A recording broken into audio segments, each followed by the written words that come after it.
I have a story, and this is the story it's all about. Long, long time ago. Oh. Wait! Wait! 1:30 ng madaling araw bigla akong nagising. Sobrang sakit ng tiyan ko. Hindi ko na matiis. Tahimik ang buong paligid. Ang tanging maririnig ko lang ay ang mga pitik ng mga sea mantis at mga kuliglig sa gabi. Dali-dali akong bumangon. Binuksan ko ang pinto ng kwarto. Diretso sana ako sa CR pero bigla akong naalala. Sira pa rin pala ang toilet bowl namin.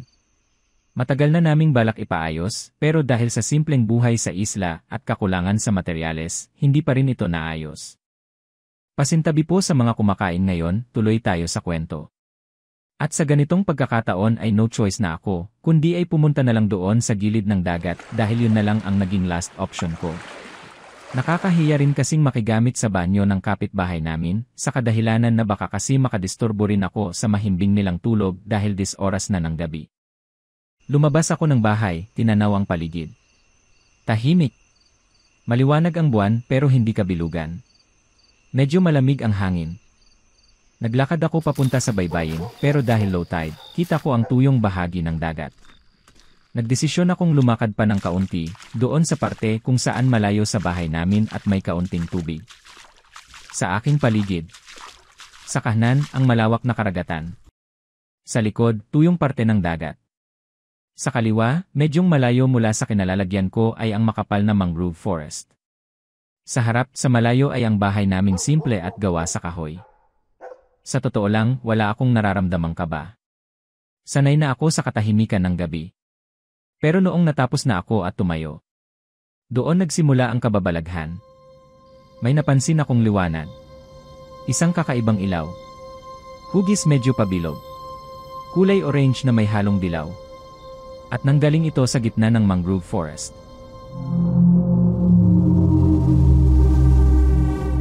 Nagtataka ako kung ano yon. Nanigas ako sa kinatatayuan ko. Naalala ko kaagad ang sabi ng mga matatanda na huwag matatakot kasi kapag ipinakita mong takot ka, mas lalo pang lalapitan ka raw nila. Pinilit kong hindi manginig. Pero ramdam ko ang lamig sa aking bahtok. Dahan-dahan akong lumakad pa uwi sa bahay namin. Pero ang tibok ng puso ko parang sasabog. At muling tumingin ako sa mangrove forest, wala na ang liwanag. Pero para bang may mga matang nakamasid. Pagdating sa bahay, agad kong isinara at inilock ang pinto. Humiga ako. Nanginginig. Pero hindi na ako nakatulog hanggang sa lumabas na ang haring araw. Kinaumagahan, agad kong ikinuwento sa tiya ko. Tila hindi na bago sa kanya ang narinig niya.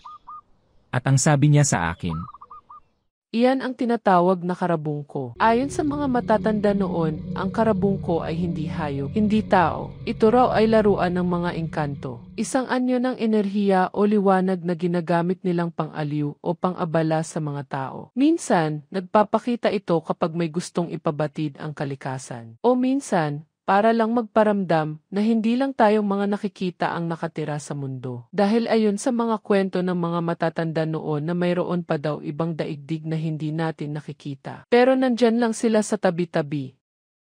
Napag-isip-isip ko, posible kayang may paliwanag ito sa agham. Sa estimation ko ay 12 taon gulang ako noon sa pangyayari iyon, bata pa. Pero ngayon ay 40 taon gulang na ako. Pero sariwa pa rin sa isip ko hanggang ngayon ang nakikita kong liwanag na yon. Ang katahimikan, ang kilabot, at ang tanong na hanggang ngayon walang kasagutan. Ikaw, sa tingin mo kaya, ano kaya yon? Please just comment down below para sa sagot o kung mayroon ka rin karanasan na tulad nito. Paki-subscribe naman po, napakalaking tulong na po yon sa aming mga content creator. At pakipindot na rin po sa like button. Maraming salamat po sa inyong lahat. See you in my next video.